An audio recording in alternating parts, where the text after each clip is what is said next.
लिखा है कि आप जो है आप अपने पिताजी के कार्यकाल को देखें और ये जो आप खत लिखवा रहे हैं वो आप किससे लिखवा रहे हैं, क्योंकि उनके एजुकेशन के ऊपर भी सवाल उठाए गए हैं।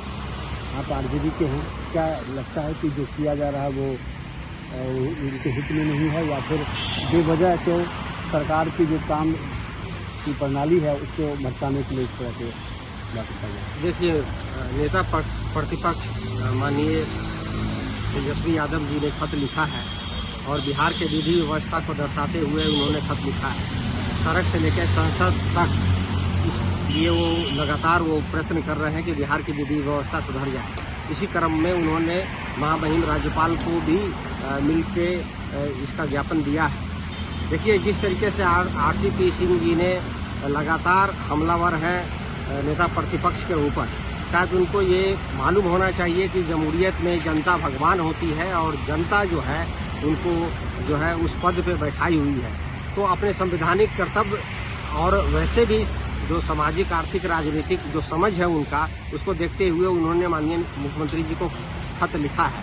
और जो वो बयान दे रहे हैं कि अपने माता पिता का कार्यकाल देखें, तो शायद माननीय आरसीपी सिंह जी को ये जरूर पता होगा कि देखिए जो उनके माता पिता का कार्यकाल है और 2001 हम 21वीं सदी की ही बात, तो जो कॉग्निजेंस ऑफेंस जो लगभग 95,000 था वो 2020 में ये बढ़ के लगभग 2,70,000 हो जाता है।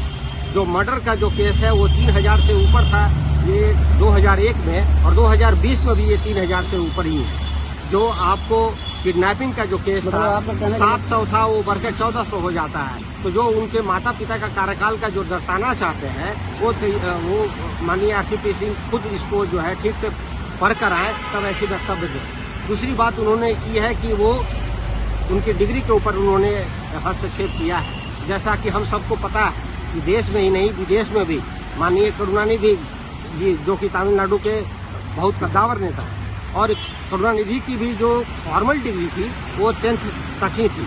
तो जैसा कि हमें पता है कि भाई जो विद्वता होता है, जो ज्ञान की जो प्राप्ति होती है वो फॉर्मल और इनफॉर्मल एजुकेशन से होती है। तो डिग्री ले लेने से ही किसी को ज्ञान की प्राप्ति नहीं हो जाती है।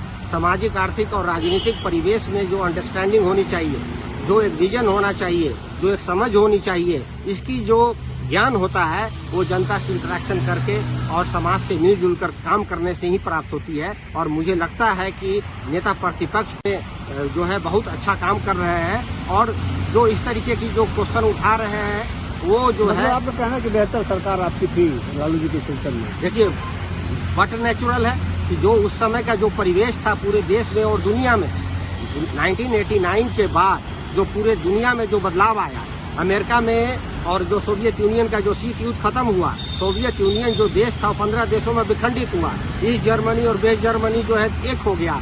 ये जो प्रजातंत्र का प्रजातांत्रिकरण था लगातार पूरे दुनिया में और भारत में भी ये प्रजातांत्रिकरण हुआ, और बिहार इससे अकेला नहीं था। उस परिवेश में अगर हम देखें तो माननीय मुख्यमंत्री जी उस वक्त के लालू प्रसाद यादव जी, राबड़ी जी, सामाजिक आर्थिक राजनीति का जो उन्होंने बिगुल फूंका, सामाजिक न्याय का जो क्रोधा जो उनको कहा जाता है, उसके परिवेश में देखें तो बट नेचुरल है कि वो जो काल था वो स्वर्गनीय काल था दबे कुचले पीड़ित और शोषितों के लिए। Thank you.